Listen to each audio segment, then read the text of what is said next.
having not won any matches. He has actually won one, but he is bottom on the Racks countback at the moment. So big match for both of them, and really every match for the rest of the evening has the potential to be big. Such a scrap now to make the top four and to stay in contention for this title. Here we go then, the start of a wonderful evening of 9-ball pool. Yeah, Chris Melling has played 4, won his first 2 matches, and certainly the first match with Catchy, it was kind of everything on a plate, and he was just cleaning up Catchy's mistakes. So he's won his first 2, feeling good. Then he's lost his last 2, so he's in a strange old battle, as where his opponent, well, he's only won 1 out of 4. So like I said before, he needs to win this match. If Chris wins this, he's in a real good position, and Niels must win. So that's kind of where we're at. Over on table 2, Mark Beisterboss is playing Albin Ocean. Albin's played 3 and won 2. So things are starting to become very, very clear. As it stands, Al-Qaedi, Catchy and Ocean, along with Melling, at the moment are the top 4.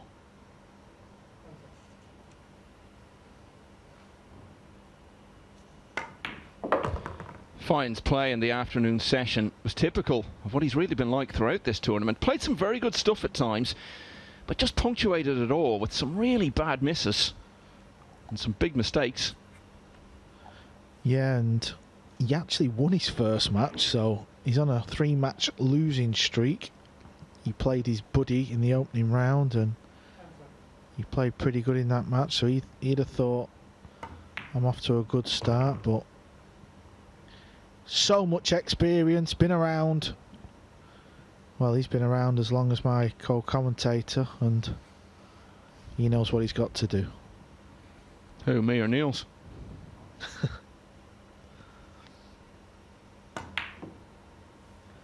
Yeah, and that just underlines what I was saying there. It looked like everything was going along swimmingly, and then he goes and misses that. Yeah, that is just, it's unbelievable, honestly. And I don't know whether it's an age thing. We've seen it with Darren Appleton this week, where, you know, somebody who's done so much and won so many of the tournaments, he's into his mid-40s like Niels, and do the silly misses just creep in? And this has been the story of Melling's tournament, really. I mean, he's not played unbelievable, has he? Let's be honest, but he's just there mopping up the players' mistakes, and that's all you can do. Yeah, I couldn't agree more. I mean, that was certainly the case of his win over excellent Catchy earlier today. Last Monday, when he got through the first group, didn't exactly play out of his skin. Now, he did pick it up a bit towards the end of that group when it got to the knockout stage.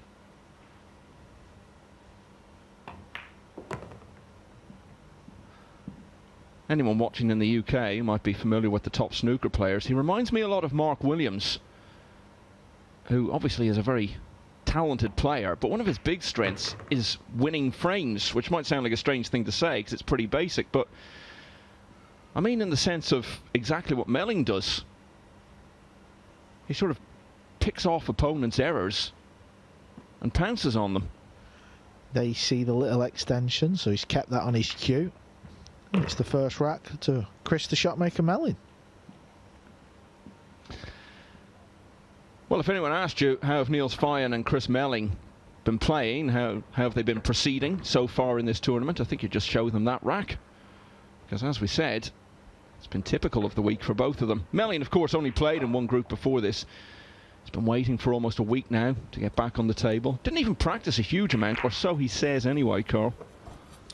Listen, I seen him with his cue case at about 8:30 this morning, so he's definitely played a little bit over the last 2 days. Mark Beisterbosch, on the other hand, was the last man to get through. Survived Group 7, and he's playing Albin Ocean. Beisterbosch finished the afternoon, as we were saying, on a good note. Beat Chris Melling, but he'd lost all 3 before that, so I wouldn't quite say he needs a miracle tonight, but not far short of it. Certainly got to try and win his 2 matches, and then hoped to make it on Rack's count back, but he hasn't done himself any favours with the fact that some of his defeats were quite heavy early on in the day. Extension call. Yeah, and this is a thin one for Mark as we head over back to table one. Chris will be breaking in the second. Be breaking pretty good as well this week, Chris. 1-0, Mr. Melling. I think overall.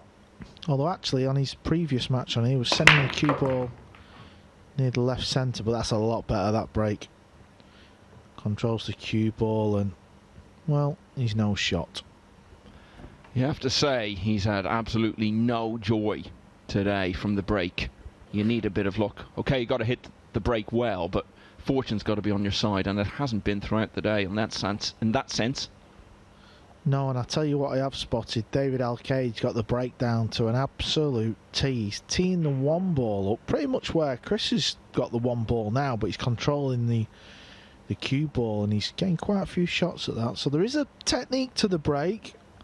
It's not all 100%, you know, just whack the balls and pray.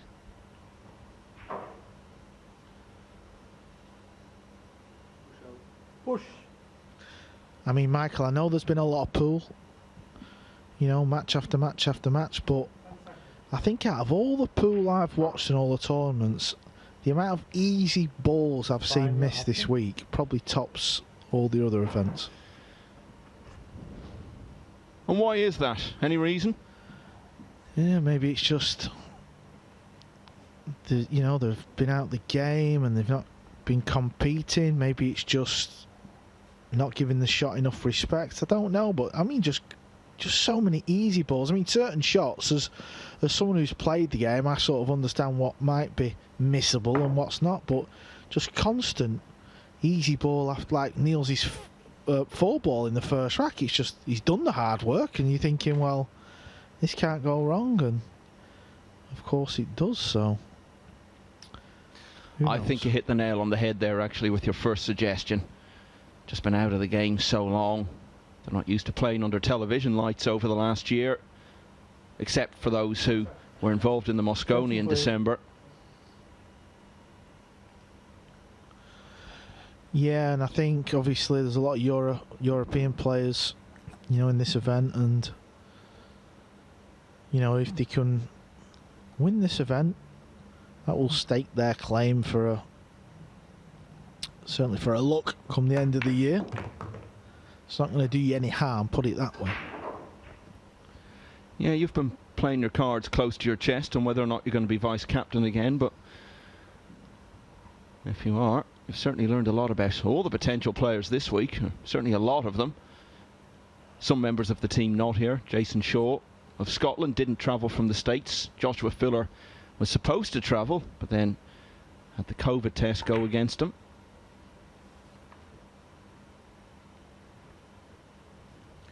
Yeah, I'm sure Mr. Laley has been watching on. I know he's been doing some of the snooker, so he won't have been watching it all, but I'm sure he's paying attention to the scores and the results and all that. The other player, of course, who isn't here is Fedor Gorst, the reigning world champion. And his defence of that title will take place here, just a couple of months away now. Foul. Just flicks the 5-ball, a little bit unlucky. It was very close, wasn't an easy kick shot. Chris is very good at kicking the ball. He often comes out of, you know, silly situations and hits the right side of the ball. Better at kicking the ball than Lionel Messi.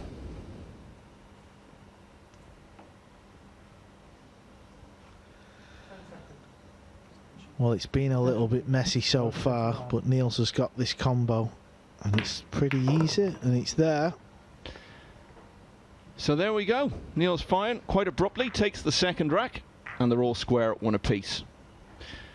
You're right, Carl, what you were saying about a lot of easy balls being missed. One thing I've noticed is it seems to be the older players who are doing it more, including these two. And you were alluding to this earlier, that as you get older, that's what changes. You're still capable of playing as well on your day as you ever were, but it's just the silly misses that creep into the game. Yeah, and I think Ralph Suke, obviously he was here and he missed a lot of well, easy balls really, and I don't know. I just maybe it's something that creeps into your game. I know I've heard a few of the elder snooker boys, but I mean Ronnie's no spring chicken, is he? He seems to be doing okay.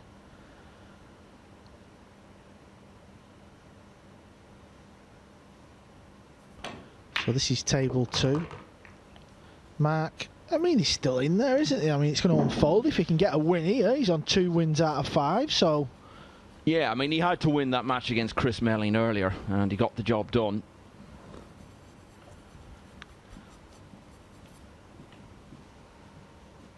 And he didn't look settled earlier on. I think he's the least well-known, probably, of the players in this group. Maybe just needed that win more than anyone else to settle in. All the others would have felt pretty comfortable with it from the start.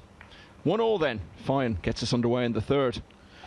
Yeah, and obviously we have spoke about it a fair bit in comms that 3 wins can get you through. You need a little bit of luck, but it is possible. 2 can get you through. That's not happened yet though, right? Ask me again in a minute. I think it may have done actually one of the days. So Niels breaks off. He's got a shot of the 1. Guaranteed position on the 2 ball. 8 ball's going to be an issue, but if he gets an angle on it, he can pot that and knock probably the 9 or the 8. He'll knock one of them out anyway, and that'll open that little problem up. Yeah, and Mark Bijsterbosch is 1-0 up. He's at the table, so he could go 2-0 up. Albin's played 3-1-2.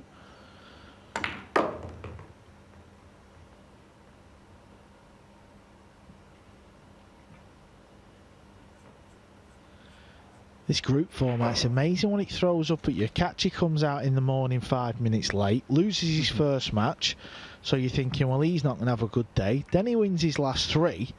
Albin's flying, wins his first 2. If he loses this match, he's on 2 out of 4. This is how it goes down at the Championship League, Carl. Now this is a good shot he's got coming up here. He's got to stun this ball in with a tiny bit of right hand side English, and he's got a bump. I would suggest the 9 ball would be nice, but he needs to hit it. Well, just hit it and he's probably going to be alright. He needs a cue ball to come away because he don't want it to stick on the 8, but I fancy him to do alright here. Yeah, that's not bad. It's come away from the 8 so he can cue it. That's the main thing.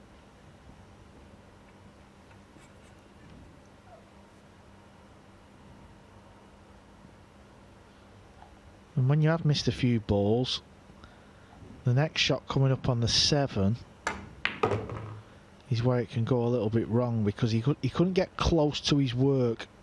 So now he's got to spin this in and come above the 9, and you can often decelerate, and that will send the 7 towards the bottom jaw. And we've seen a few of these rattle, so this is why he's really zoning in on the shot. Look at him, looks an angry man.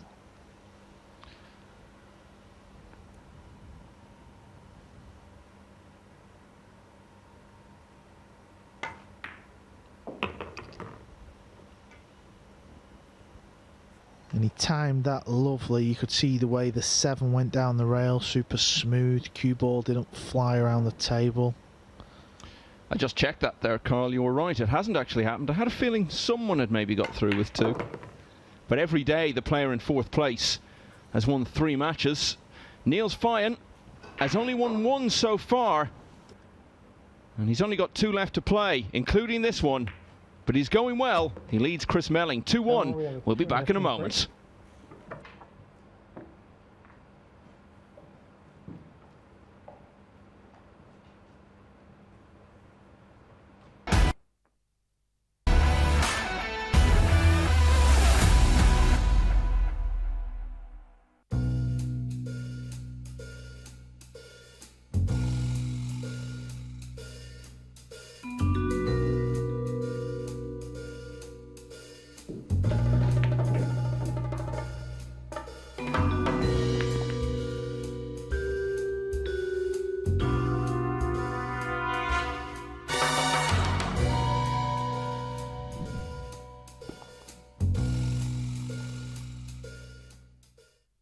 going to the bottom cushion, maybe off the 8.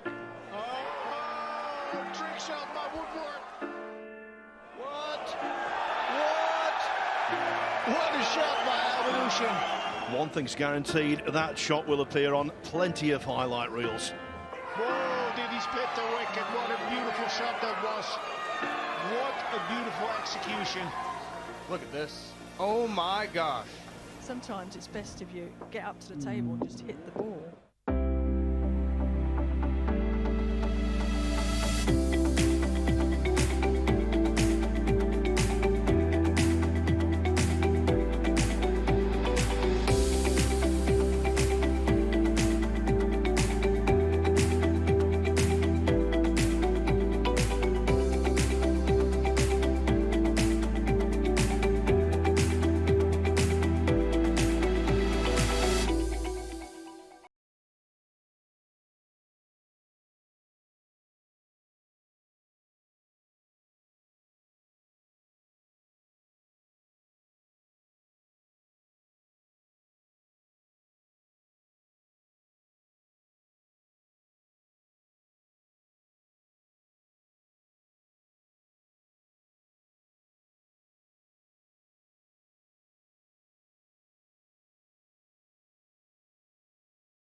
This championship is being played with the new Aramith tournament set.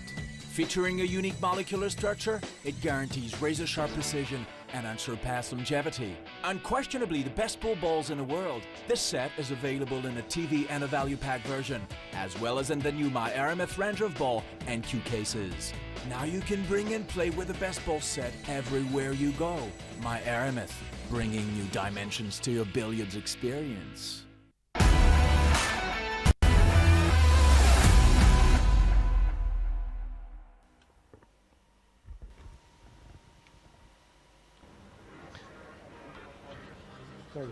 The 8th and final night in Milton Keynes. We've had some pretty late ones. A couple that have gone into the early hours of the following morning. A 1 a.m. finish along the way. And it could be a long one tonight because there's so much at stake here. All of these players have been denied tournament action for so long.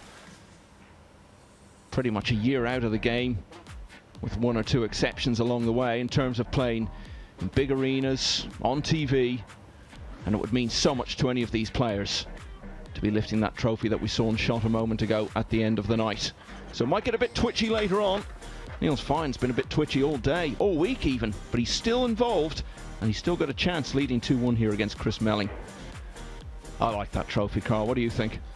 Yeah, I mean, it's better than these tin cups that you used to get given. I think in kind of the modern day sporting world, they've decided to jazz the trophies up a little bit, and that's definitely unique.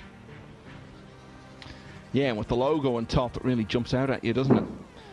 And it's great when you get to the final night of a tournament and the trophy's there. It really brings it into focus that this is what it's all about, and the chance to win a title when there have been so few to go around because of the inactivity of the last 12 months.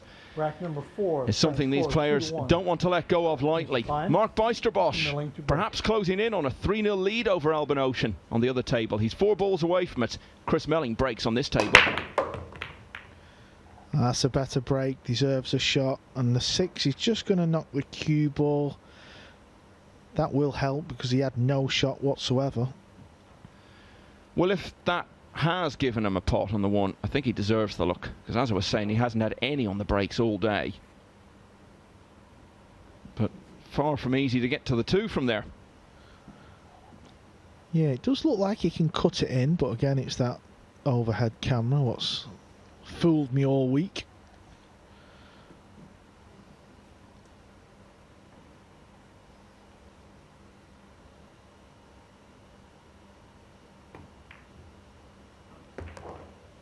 Yeah, that was a good shot. Avoided the 7 and come round for the 2 in the same pocket. And this has turned out to be a pretty good chance. Just got to get this shot right, and then it's not too bad. I don't think he can dig into it, can he? Yeah, he's playing this with load to left, so he's playing the 3 ball in the top right. As we said, he's not been at his best by any means, but he's been picking off opponents' mistakes and capitalising on them. That's fine, but it'll only get you so far. At some point you feel he's going to have to start upping his game a bit. And the chance to run out from here could enable him to just get that arm flowing a bit more. Yeah, that's not his best shot either. If the 6 goes into the top right, it's not the end of the world. He's just coming round now to have a look.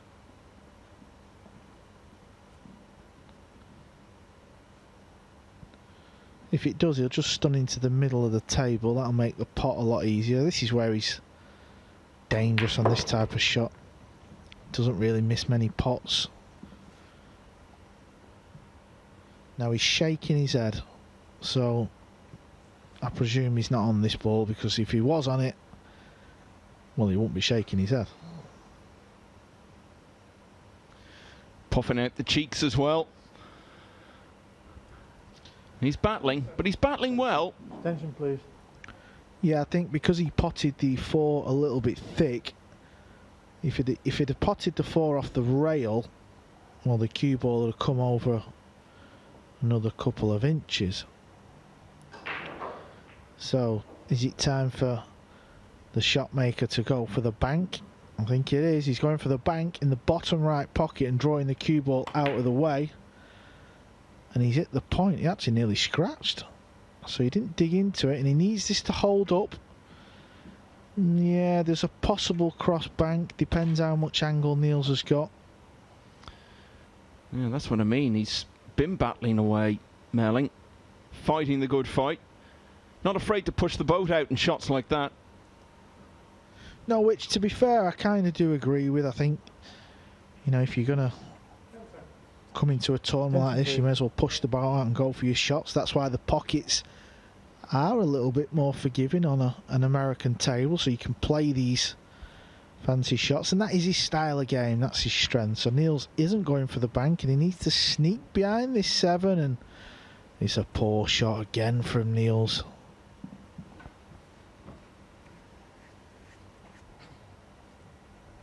So he's left Melling a long straight 6, and this is his bread and butter.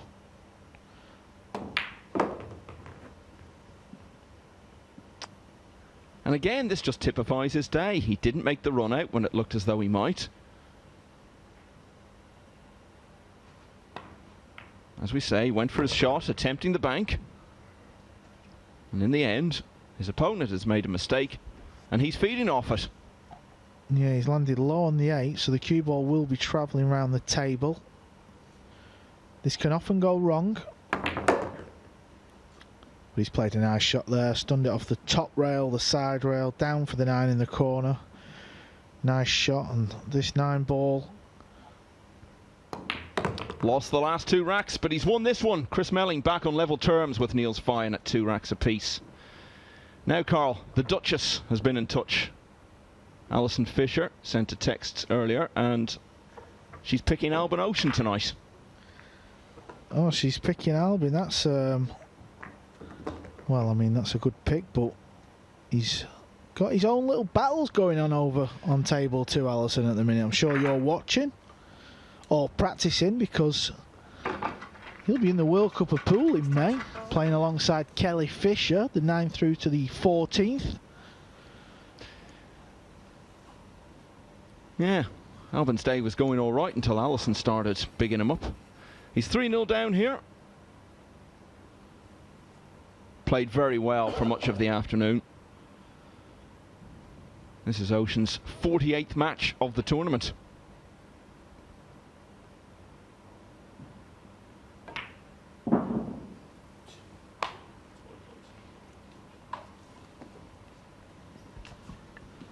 Yeah, of course, the World Cup of Pool is part of the Matchroom Pool series of events we've got coming up. This is the first. It's the inaugural Predator Championship League Pool. And I think it's fair to say all the players have enjoyed this event, and I'm sure all the fans are.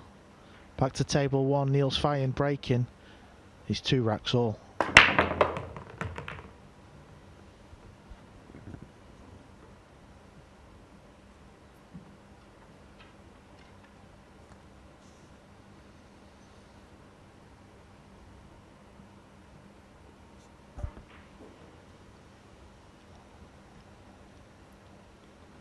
So this is a very, very, very generous split.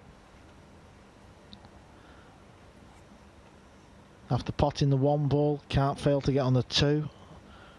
The 4 ball is down the bottom end of the table, so that'll offer decent position. Doesn't want to be straight on this though. Yeah, and he's, well, he has landed a little bit straight. So what he might have to do here is, I don't think he can run the cue ball through off 2 to leave the angle.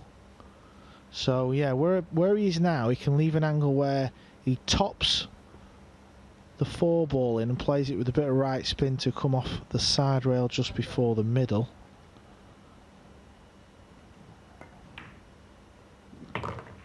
Yeah, so he needs to play this with a bit of right spin to get back up table for the purple 5.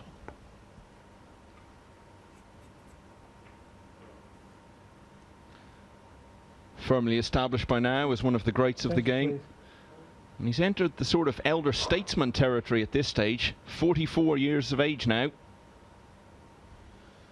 This shot can always be awkward because you're putting spin on it. You can often miss this to the near jaw. Yeah, so he's played that pretty well. Yeah, he'll be happy with that.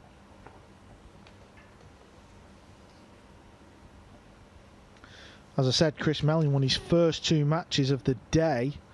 He's since lost his last 2, so that shows the importance, well, of this match, because he's playing Japan's Naoki Oi last match of the night, and if he would be to lose this one and then that one, he's on 2 wins.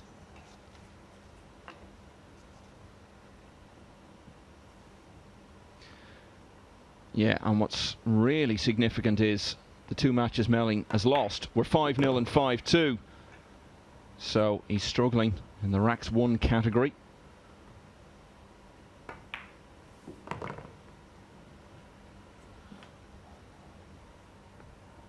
We've been talking about the mistakes that Niels Feijen has punctuated his week with, but no mistake there. He leads once again at 3-2.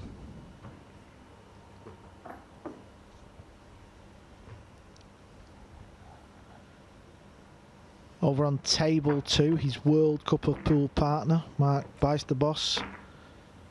Well, he's still got a healthy lead over there. He leads Albin Ocean 3-1. Albin's got off the board in that match. Yeah, it was 3-0. This would be a great way for Beisterboss to start the evening. Ocean has been perhaps the standout performer of the day. Coming into the night bottom of the table, but in such a tight group, that's not so much of an issue. He's not that far behind in terms of the actual figures involved. Yeah, this group, of course, it's the final group of the tournament, and it's turning into what could be the best group of the week. It's got the best overall quality, I would think. They've all had to win a group to get to this stage.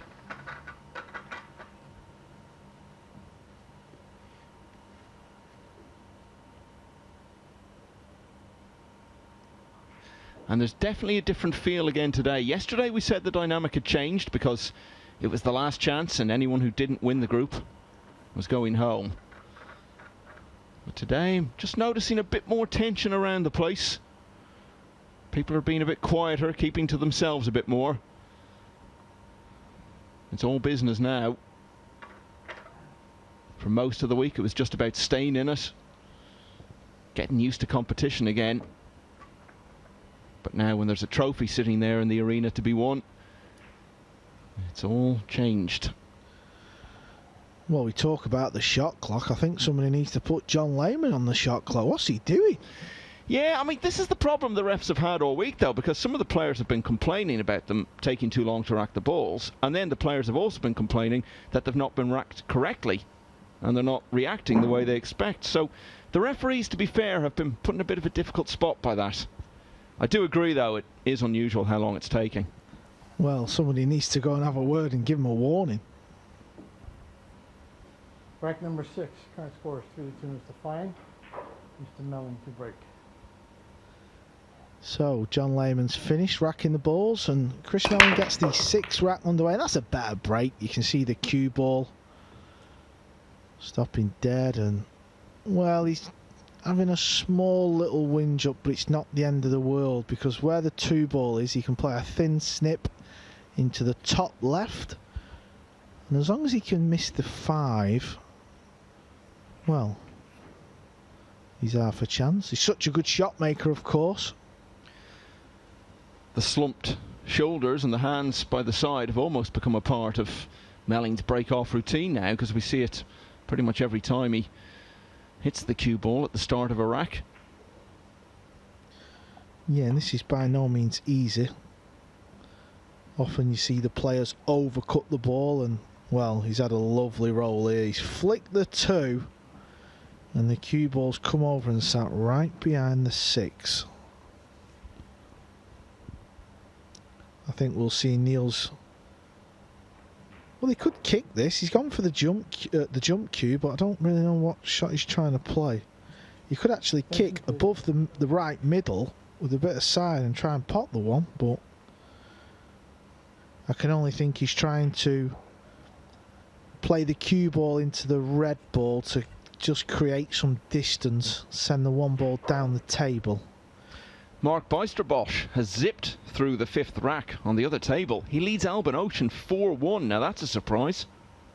The scratch is on, so he's got to be careful, and the 1 ball needs to hit something. I'm not convinced with his shot selection there. He's not left Chris a pot, but you expect Chris to put Niels in a world of trouble after this one.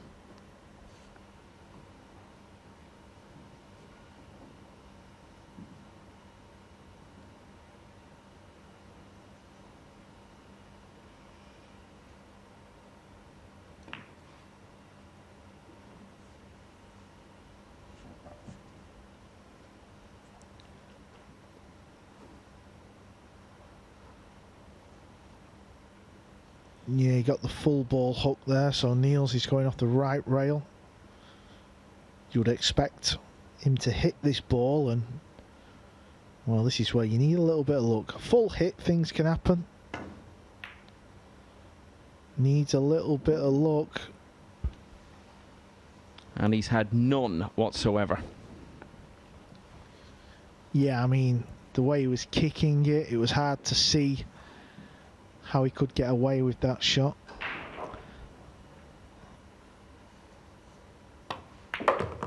So this is not a bad chance for Chris now to tie this match up. Yeah, could it be a case of here we go again? Feeding off the chances. Handed to him by his opponent. Yeah, that's a nice shot over up on the top rail to play the red 3 in the top right. Just landed on the rail. I think he's okay. Might have to just play a little delicate stop shot through the gap of the pink and the purple. There you see, that's why he's cueing down. Just a little stun shot through the gap. Yeah, well judged. Albin Ocean might just have played his last shot against Mark Bijsterbosch on the other table. He's missed the 2. It's one of those that you can miss, but you really don't expect to. So Bijsterbosch at the table now, maybe with a chance to close out a remarkable 5-1 win over the former world champion. Chris is slightly under at the positional shot here, so now he's... No, he's okay. I thought he had more angle than that. He can just play a delicate little stun shot into the side. That was fine.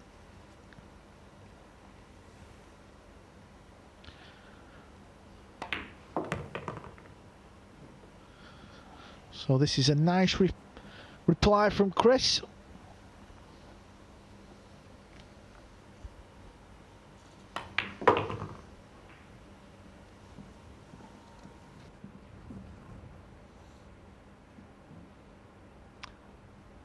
They've only had one previous meeting in this tournament, back in the first group last week. Fine won 5-3. We're heading for another close finish here. It's 3-all. The finish is next.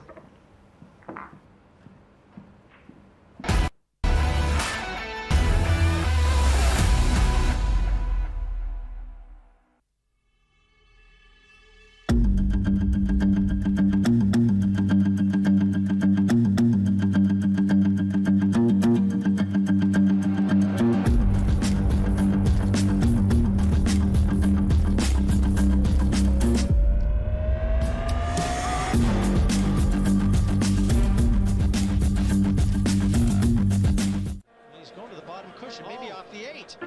Oh, trick shot by Woodward. What a shot by Albinution. One thing's guaranteed, that shot will appear on plenty of highlight reels. Whoa, did he split the wicket? What a beautiful shot that was. What a beautiful execution. Look at this. Oh my gosh. Sometimes it's best if you get up to the table and just hit the ball.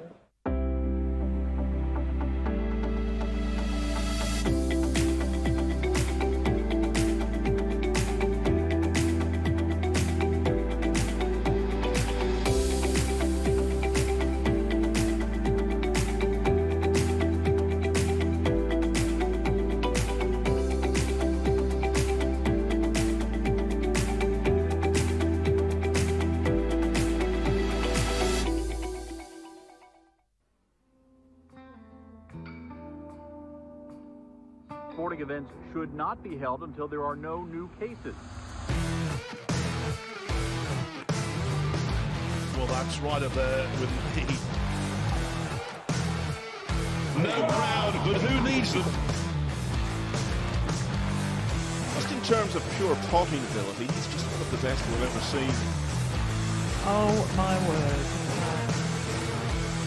Incredible. What a power-packed partnership it is. Stop the engraving process.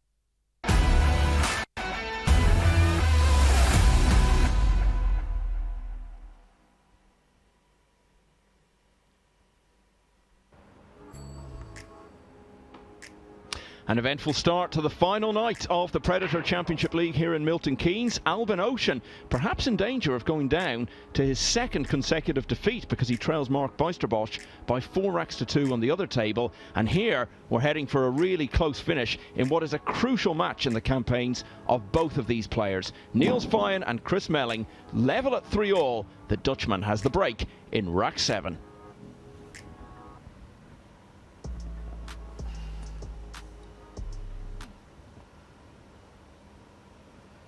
Rack number 7. We're currently tied at 3 games apiece. It's fine. Big moments coming up here on table 1 for both players.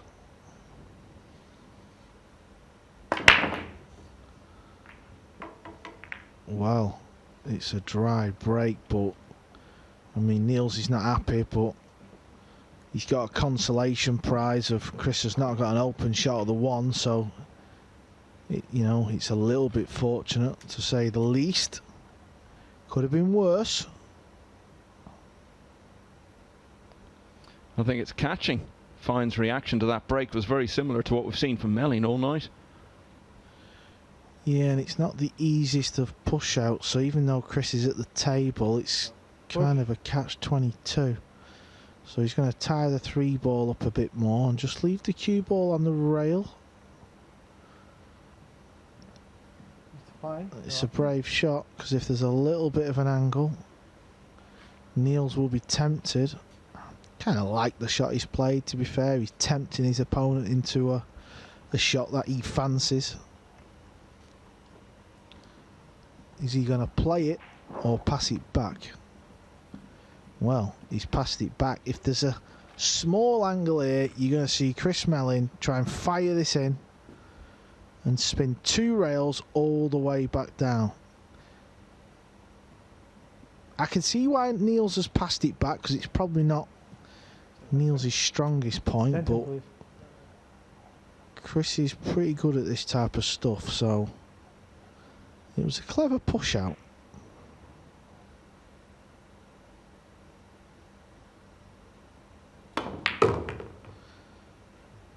Needs a flick. Oh, well, he's found the gap of dreams. What a shot he's played there. Little bit of luck just to miss the 8, but to pot it and get the correct speed. Deserved a bit of luck. Yeah, and you called it correctly there, Carl. That is just the sort of shot that he excels on. Well, thought he'd have played on the combo. 3 onto the 7. Decided to try and knock it out. He's having a good look. Does it go in the far corner pocket?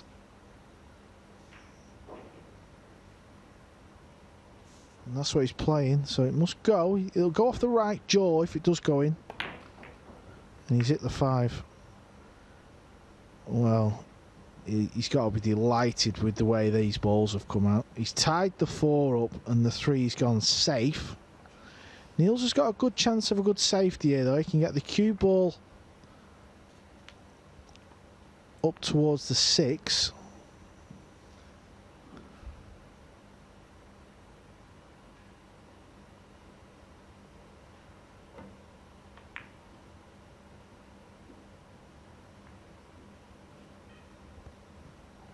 Oh, he's got it in behind the 6 perfect, so...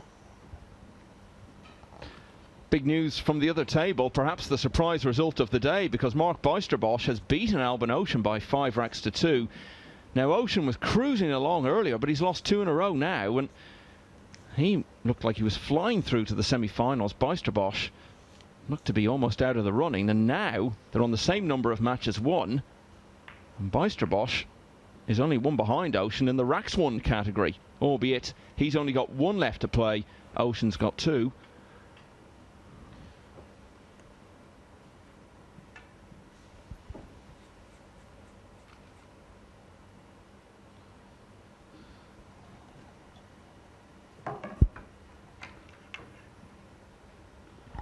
So Niels is going to pop this red 3, and he's going to be trying to lock Chris up behind the purple 4. And that looks pretty good. Needs to get the cue ball tight on the purple 5. If he does that, it cuts out a lot of kicking options for Chris. If he doesn't,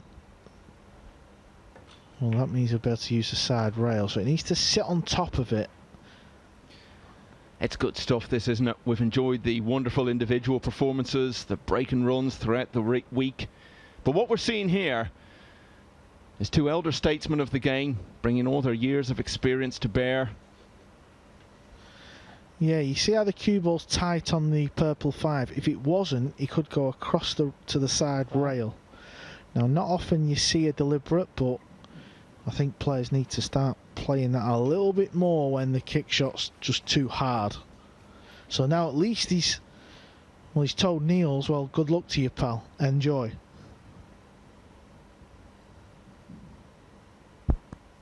If Chris goes 2 rails and tries to kick the 4 ball and misses it, well, they're all over the pocket. Now he's making Niels think about the finish, and something could go wrong.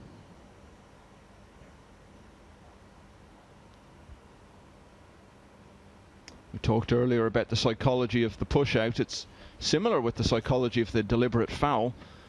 I think they both come under the same umbrella, really.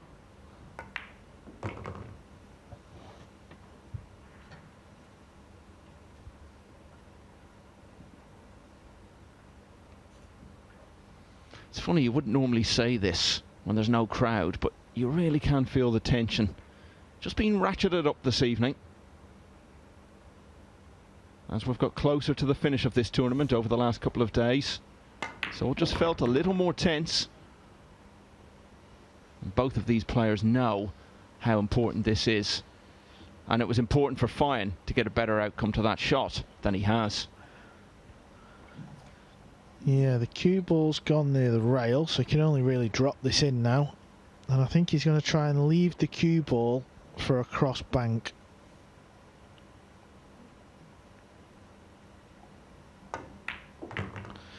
That's what he's trying. Unless he can hit this full.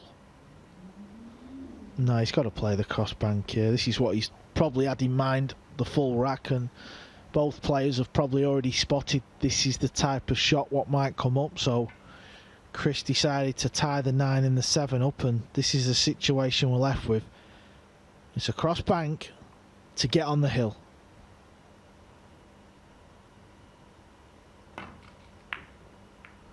He's missed it, but the pace is key. He needs it to stop before it gets to the pocket. He'd like to have been centre of the rail because Chris, well, if it was in the centre diamond, well, it's uncuttable. Now where it's gone, he's got half a chance. And it's the biggest shot of the match so far. Yeah, and when I say half a chance, it's probably half a chance. What so that would shot. be a quarter of a chance. But he's taken it, and that is massive. Melling, I think, might have been hoping, as that 7 ball was rolling towards the corner pocket from Feijen's shot, that he'd get a slightly easier chance. In the end, it didn't matter.